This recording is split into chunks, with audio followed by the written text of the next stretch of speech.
नहमदु व नुसल्ली अला रसूलिहिल करीम अम्मा बाद फ़अऊज़ु बिल्लाहि मिनश शैतानिर रजीम बिस्मिल्लाहिर रहमानिर रहीम। इंटेंसिव कोर्स ऑफ तजवीदुल कुरानुल करीम के लेसन नंबर 1 के साथ मैं हूं सना नवाज। तजवीद का मौजू हरूफ तहज्जी है। आपको पता है हर चीज का कोई ना कोई मौजू होता है, जैसा कि कुरान मजीद का मौजू इंसान है। तजवीद का मौजू हरूफ तहज्जी है। अली से लेकर या तक 29 हरूफ हैं और तजवीद असल में इन्हीं 29 हरूफ के गिर्द घूमती है।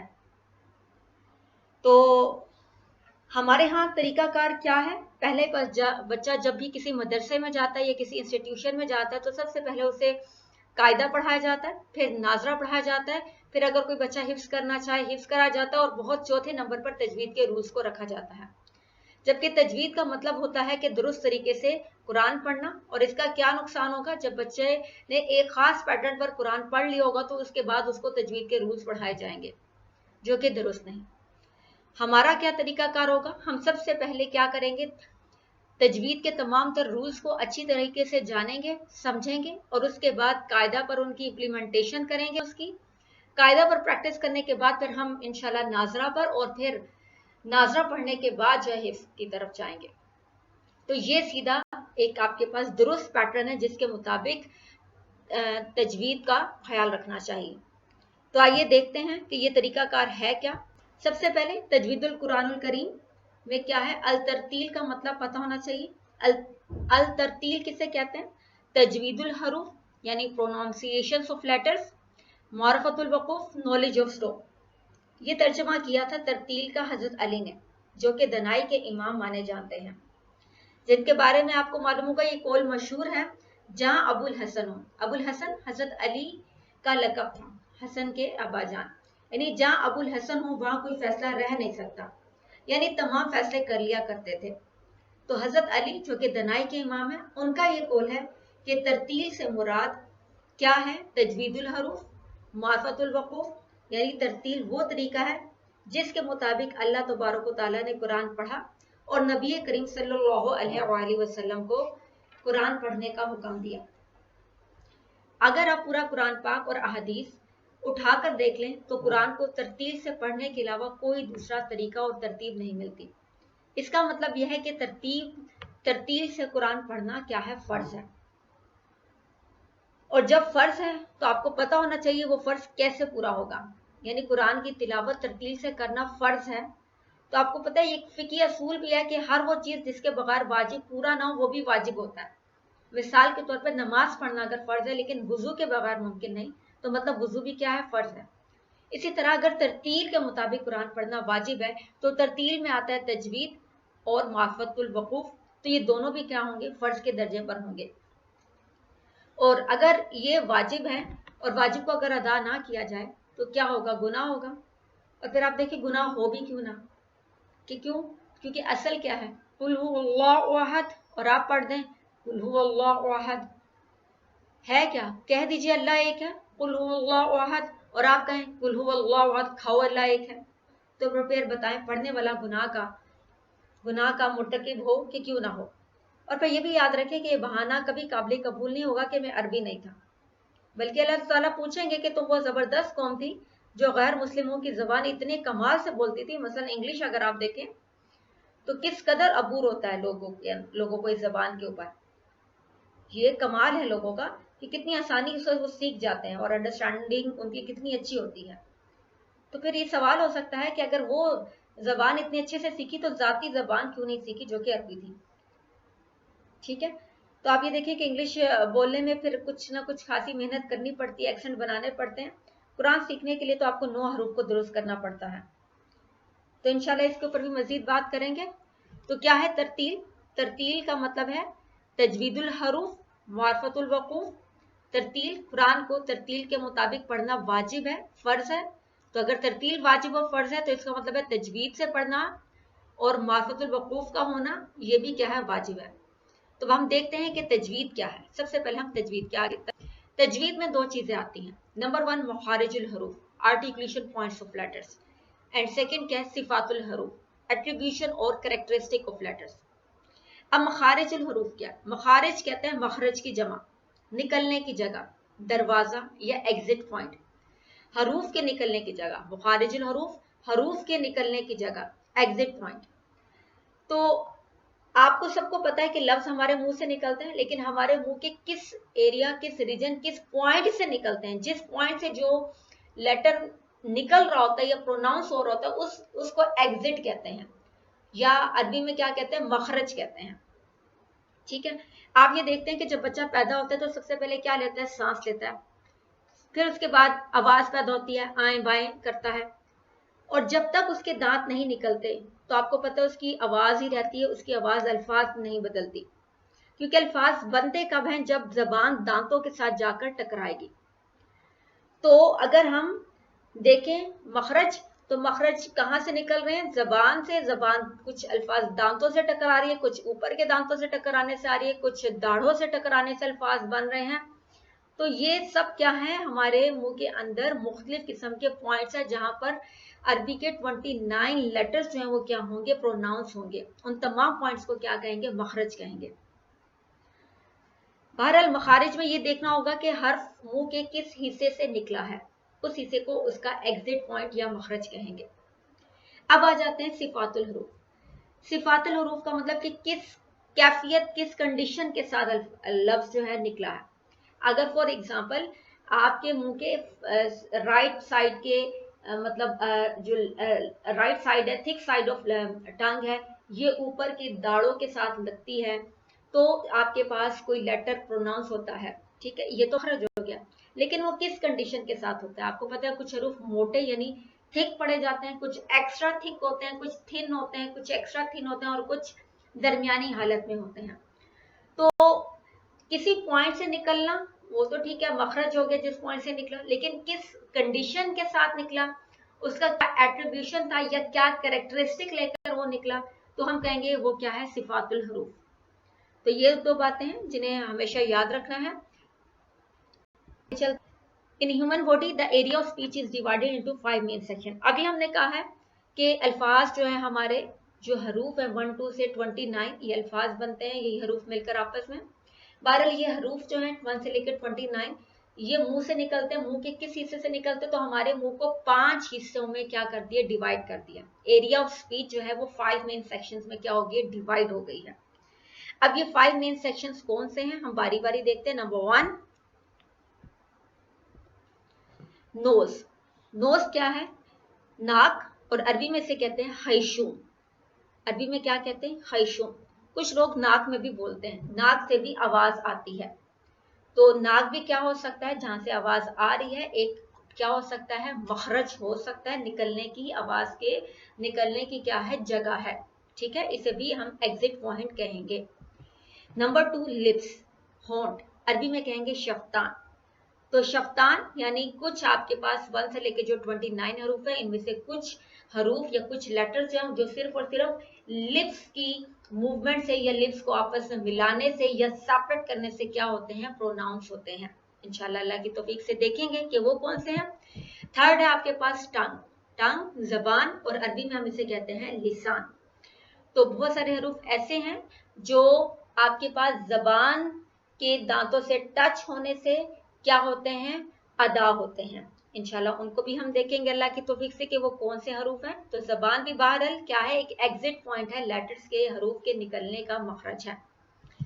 नंबर 4 पे देखते हैं थ्रोट, हलक। अरबी में से क्या कहेंगे, हलक। तो ये जो हलक है, कुछ आपके पास 1 से लेके जो 29 हरूफ है, इनमें से कुछ हरूफ जो है वो हलक से भी बाहर आते हैं, यानी हलक भी आपके पास के एक एग्जिट पॉइंट है, तो इसको भी हम क्या कहेंगे, मखरज। फिर आ जाता है कैविटी, मुंह का खला, यानी जबान और ऊपर का जो तालू है, दरमियान में ये जो जगह है, ये सारी ये आपके पास क्या है, कैविटी है। इससे भी बहुत सारे आपके पास क्या है, 1 से लेकर 29 हरूफ में से कुछ हरूफ क्या होते हैं, अदा होते हैं। तो कैविटी यानी जोफ अरबी में कहा जाता है, ये भी आपके पास क्या है, मखरज है। तो अब तक क्या पता चला, अब तक हमें ये पता चला कि हमारे जो 1 से लेकर 29 हरूफ है, ये हमारे मुंह के मुख्तलिफ जगहों से निकलती हैं, मुख्तलिफ एग्जिट पॉइंट है इनके। उन एग्जिट पॉइंट को 5 मेन पार्ट्स में डिवाइड किया गया है। कुछ 1 से लेकर 29 खैशूम यानी नाक में से प्रोनाउंस होते हुए आएंगे, कुछ लिप्स से प्रोनाउंस होंगे, कुछ टंग से होंगे प्रोनाउंस, कुछ थ्रोट से एंड कुछ कैविटी से। तो ये जो 1 से लेकर 29 हरूफ है, इन सब के आप ये कह लें एग्जिट पॉइंट क्या है, डिफरेंट है। तो वो जो एग्जिट पॉइंट है वो कौन से हैं, cavity, throat, tongue, lips and nose. तो ये 5 मेन सेक्शंस है जिनसे आपके पास हरूफ अदा होते हैं। अब ग्रामेटिकली भी देख लें, ये आपको नजर आ रहा होगा, ये आपके पास क्या है, लिप्स, ठीक हो गया, कुछ आपके पास लिप्स से अदा होंगे। ये आपको रीजन नजर आ रहा होगा, ये आपके पास क्या है, टंग, और यहाँ पर आपके पास ग्रीन के साथ ये नजर आ रही होंगी रूट्स, टीथ वगैरह, टीथ के साथ ये जबान टच होगी तो भी आपके पास क्या होंगे, हरूफ बनेंगे। ये ब्लू पार्ट आपको नजर आ रहा है, ये आपके पास थ्रोट है। इस थ्रोट में से भी आपके पास कुछ लेटर्स आपके पास प्रोनाउंस होंगे यानी एग्जिट होंगे, तो ये भी एग्जिट पॉइंट है यानी मखरज है। ये अब आप देखें, ये अब आपके पास लिप्स से ऊपर ये वाला, ये जो रेड सा पूरा नजर आ रहा है, ये नेसल कैविटी खैशूम है। नाक का आपके पास आगे से पकड़ेंगे तो नरम हिस्सा है, और एक पीछे से जो आप नाक को पकड़ते हैं तो वो क्या है, सख्त हड्डी वाला हिस्सा है। जो सख्त हड्डी वाला हिस्सा है उसे कहते हैं नेसल कैविटी यानी खैशूम। वहां से आपके पास भी लेटर्स क्या है, प्रोनाउंस होते हैं, इसलिए ये भी क्या है, एक एग्जिट पॉइंट है। तो ये देख लें, यहाँ से ये आपके पास लिप्स है, लिप्स के बाद क्या है, लिसान यानी जबान, और तमाम दांतों को अरबी में क्या कहते हैं, इस्नान, यानी जबान और दांत आपस में टच हों तो भी क्या होते हैं, हरूफ निकलते हैं। तो जबान, लिसान और दांत क्या है, इस्नान। तो बहरहाल मेन मखरज क्या है, जबान यानी टंग, लिसान, उसके बाद हलक, उसके बाद आपके पास क्या है, नेज़ल कैविटी यानी खैशूम, और आपके पास मुंह का ये जो खला है, ये आपके पास क्या है, जोफ, इसे अरबी में कहते हैं। कुछ आपके पास यहाँ से भी हरूफ प्रोनाउंस होंगे, साउंड्स यहाँ से भी आएंगे मुंह के खला में से। होप कि आंसर क्लियर हो गया होगा। अब तक दोबारा देख लेते हैं। तरतील, तरतील का मतलब क्या होता है कि तजवीदुल हरूफ कुरान, और दूसरे नंबर पे मार्फतुल वकूफ, तजवीद के साथ पढ़ना, और मार्फतुल वकूफ यानी स्टॉप के बारे में नॉलेज होना। किसने ये बताया था, हजरत अली ने ये तर्जुमा किया था, उन्होंने ये बताया था कि कुरान को तरतील से पढ़ने का ये मतलब होता है। फिर तजवीद, तजवीद में हमने 2 बातें सीखी, मखारिजुल हरूफ यानी कि हरूफ कहाँ कहाँ से एग्जिट होते हैं, दूसरा था सिफातुल हरूफ, किस कैरेक्टरिस्टिक या एट्रीब्यूशन के साथ एग्जिट होते हैं। तो मखारिजुल हरूफ में हमने देख लिया, ये हमारे मुंह से ही अल्फाज निकलते हैं, लेकिन वो मुंह के किन किन मतलब रीजन में से निकलते हैं। तो मुंह का जो पूरा मुंह है वो 5 मेन सेक्शंस में क्या हो गया है, डिवाइड हो गया है। तो वो 5 मेन सेक्शन आपके सामने ये है। अब मजीद थोड़ा सा आगे चलते हैं। अब देख लें, सबसे पहले हमने क्या कहा है, नोज का है, ठीक है।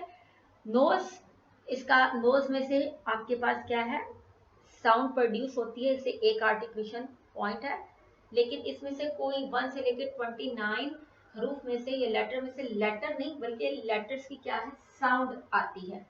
जैसे कुछ लोग बोलते हैं नाक में से करके, या कुछ भी, मतलब नाक में से साउंड आएगी, बोला मुंह से होगा लेकिन साउंड नाक में से आएगी, यानी लेटर तो मुंह से ही प्रोनाउंस हुआ, लेकिन लेटर का जो इफेक्ट है, ये साउंड है, वो क्या होगा, नाक से आएगा। तो नोज यानी खैशूम, ये मखरज है यानी एग्जिट पॉइंट है एक, लेकिन इसमें से लेटर कोई प्रोनाउंस नहीं होगा। सेकंड आप देख लें, लिप्स, लिप्स में 2 आर्टिकुलेशन पॉइंट है यानी 2 मखरज है।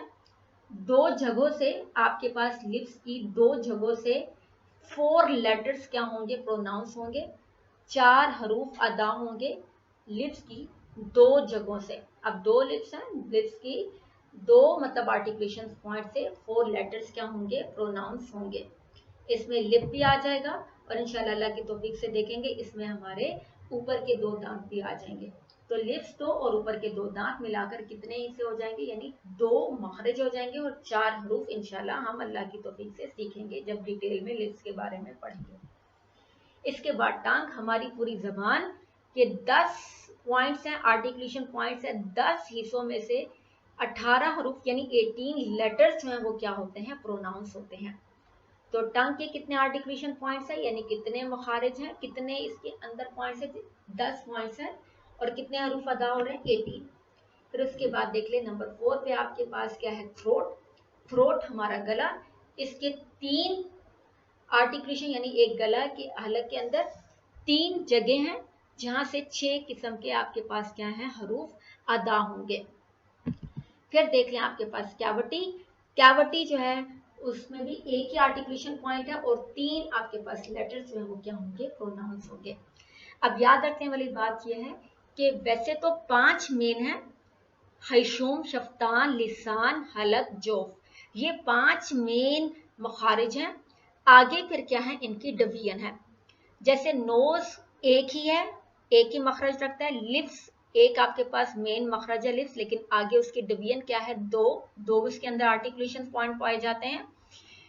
टंग जो है वो एक मेन मखरज जरूर है, लेकिन उसकी आगे उसके अंदर क्या है डिवीजन है। 10 मखारिज इसके अंदर पाए जाते हैं जिसमें से 18 हरूफ अदा होते हैं। थ्रोट एक मेन मखरज है, लेकिन इस पूरे थ्रोट के फिर क्या है 3 हिस्से कर दिए गए हैं, तो लिहाजा 3 हिस्सों या 3 जगहों या 3 पॉइंट्स है इसके आर्टिकुलेशन पॉइंट से 3 मखारिज हो गए, और इसमें से 3 जगहों में से मुख्तलिफ जगहों में से 6 लेटर्स या 6 लेटर्स प्रोनाउंस होंगे। फिर कैविटी एक मेन आपके पास क्या है मखरज है, एग्जिट पॉइंट है। इस कैविटी को एक ही आर्टिकुलेशन पॉइंट है और उसमें से 3 लेटर्स क्या होंगे प्रोनाउंस होंगे। तो मेन आपके पास 5 है और ये 5 आगे क्या है सब डिवाइड हो गया कितने में देख लें। यहां से नोज का 1, लिप्स आगे 2 में डिवाइड हुआ 1 और 2 3, टंग आगे 10 में डिवाइड हुई 3 + 10 13, हलक आगे 3 में डिवाइड हो गया तो ये कितने हो गए 13 + 3 16, और कैविटी का आगे एक ही है तो 17, यानी 5 मेन मखारिज हैं और ये 5 मेन मखारिज आगे 17 सब मखारिज या सब एग्जिट पॉइंट में क्या हो गए हैं डिवाइड हो गए हैं। होप कि ये क्लियर होगा। आगे चलते हैं, हम हलक के बारे में देखते हैं। सबसे पहले हलक यानी थ्रोट, ये एक मेन आपके पास क्या है आर्टिकुलेशन पॉइंट है। अभी बताया कि ये 3 पार्ट्स में या 3 हिस्सों में क्या हो जाता है डिवाइड हो जाता है। सबसे पहले अक्सल हलक यानी डीपेस्ट पार्ट ऑफ थ्रोट, फिर दूसरे नंबर पर मिड थ्रोट यानी वस्तुल हलक, और तीसरे नंबर पर क्या है अदना हलक यानी नियरेस्ट पार्ट ऑफ थ्रोट। तो ये थ्रोट आपके पास ये जो हलक है ये एक आपके पास मेन मखरज है, ये आगे आपके पास फर्दर 3 मेन सब एग्जिट पॉइंट में क्या है डिवाइडेड है। 3 मखारिज के अंदर ये क्या हो गया है एक मेन मखरज तकसीम हो गया है। तो थ्रोट यानी जो हलक है अक्सल हलक उसमें से कौन से 2 हरूफ अदा होंगे, हमजा हा। वसल हलक हलक अगर देखें मिड जो थ्रोट है उसमें से आइन हा। अदना हलक अगर जो नियरेस्ट पार्ट है उसमें से कौन से 2 हरूफ अदा हो रहे हैं आइन हा। तो ये आपके पास क्या है थ्रोट जिसकी डिवीजन आगे हो गई है फर्दर 3 पार्ट्स में, और हर एक पार्ट में से 2-2 लेटर जो है वो क्या हो रहे हैं अदा हो रहे हैं। मजीद ड्रामेटिक ये देख लें, ये आपके पास ये जो ब्लू कलर का नजर आ रहा है ये आपके पास क्या है ये हलक है। इस हलक ये मेन मखरज हलक पूरा एक मेन मखरज है। इस हलक को 3 हिस्सों में तकसीम कर दिया गया है।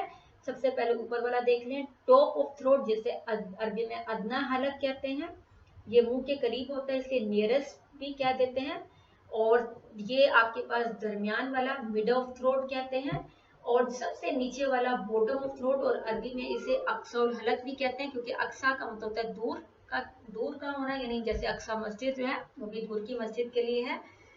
तो ये आपके पास ये जो अक्सल हलक है ये मुंह से बहुत दूर का हिस्सा है इसलिए इसको अक्सल हलक कहेंगे।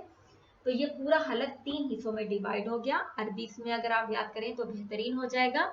मुंह के करीब वाला अदना, मुंह उससे नेक्स्ट मिडल वस्तुल हलक, और सबसे दूर बॉटम ऑफ थ्रोट या अरबी में अक्सल हलक। अदना और हलक से है आइन हा, वस्तुल हलक से है आइन हा, और अक्सल हलक से है हमजा हा। ठीक हो गया। उसके बाद हम देख लेते हैं नोज के बारे में यानी खैशूम के बारे में। मैंने अभी आपको बताया था इसमें सिर्फ साउंड आएगी लेकिन कोई लेटर प्रोनाउंस नहीं होगा। अब कौन सी साउंड आएगी, नून और मीम। आपने अरबी में पढ़ा होगा ये जो आपके पास है ये इसको ये जो ऊपर नजर आ रही है आपको अलामत ये है तशदीद की अलामत, इसे शद भी कहते हैं। ये जिस भी हर्फ के ऊपर हो उस हर्फ को मुशद्दद कहते हैं। कुरान मजीद में नून के ऊपर अगर ये तशदीद आए या मीम के ऊपर ये तशदीद आए तो वहां पर गुन्ना होता है। गुन्ना का मतलब कि अगर नून के ऊपर तशदीद हो यानी नून मुशद्दद हो, या मीम के ऊपर तशदीद हो या मीम मुशद्दद हो, तो इनको अदा करते वक्त नाक में से साउंड को क्या करना है, एग्जिट करना है। जैसे इन, ये सिर्फ इन्ना नहीं कह देना, जैसे इन्ना या मिम्मा नहीं कह देना, इन्ना। और कितना मतलब साउंड को कितनी देर, यानी तकरीबन एक अलिफ के बराबर, या आप अपनी मुट्ठी बंद करें और उसके बाद एक आप उंगली को खोल लें। उस उंगली को खोलने में आराम के साथ जितना टाइम लगेगा उतना लंबा साउंड आपने नाक में से क्या करना है, एग्जिट करना है। कब? जब नून के ऊपर तशदीद हो या मीम के ऊपर तशदीद हो, जैसा कि मैं आपके सामने करती हूँ। इन्ना, मिम्मा, इन्ना, मिम्मा। अब मैंने मुंह से मिम तो कह दिया, लेकिन ये जो साउंड है ये कहाँ से आ रही है, ये मेरे खैशूम यानी नोज में से बाहर आ रही है। तो इसे कहते हैं हम गुन्ना करना। the nasal passage which likes the interior is a single मखरज, एक ही मखरज है लुगत में, और इसमें से कोई लेटर, अल-गुन्ना is not a letter but a quality belonging to letters नून एंड मीम। सिर्फ ये क्वालिटी नून और मीम के साथ ही जुड़ी हुई है, और इनको अदा करते हुए a sound coming from nose in which the tongue has no part. जब ये साउंड नाक में से बाहर आ रही होगी उस वक्त जबान का कोई रोल नहीं होगा, तो वो जो साउंड है उस साउंड को कहते हैं गुन्ना, जो कि नाक में से आती है। इसलिए नाक यानी खैशूम आपके पास क्या है, एग्जिट पॉइंट है।